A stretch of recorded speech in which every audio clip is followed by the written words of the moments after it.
Do you sometimes say no? And what is the most challenging client for you? Yes, we do sometimes say no. And it's a challenge to say no. We've had people argue back with us. They'll say, "Don't you want my business?" And so, what I try and do is come up with an alternative for them. I never want to make somebody feel worse than when they came in. So, I don't want to look at them and say, "Oh, you're a surgical candidate. Let me refer you to a plastic surgeon." Like, that's the only thing that's going to help at this point. I don't want to say that to somebody and make them feel more self-conscious about something that they're already feeling a certain way about, which is why they came in asking for our help. But I also know that I'm not going to make them happy and they're going to waste their money and be angry with me at the end of the day. So you do have to say no.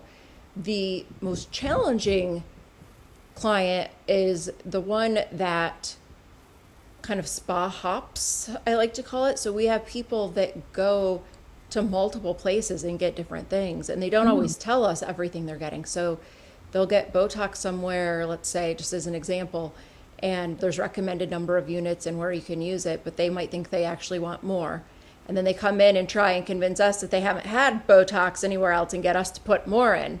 It's not good to do Botox more than every 4 months or so because you're going to start to develop a resistance to it. It starts to naturally wear off after a couple months. After it does, it peaks and then it gradually wears off. And then after a couple months later, you need more. But they want to get it refreshed immediately as soon as they start seeing movement.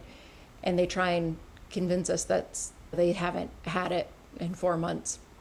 So you don't want to get argumentative with somebody, but we also have to protect ourselves. Sure. Or whether it's like filler or laser, whatever it is, or they'll tell us they're not using a certain product that might make their skin more sensitive to laser.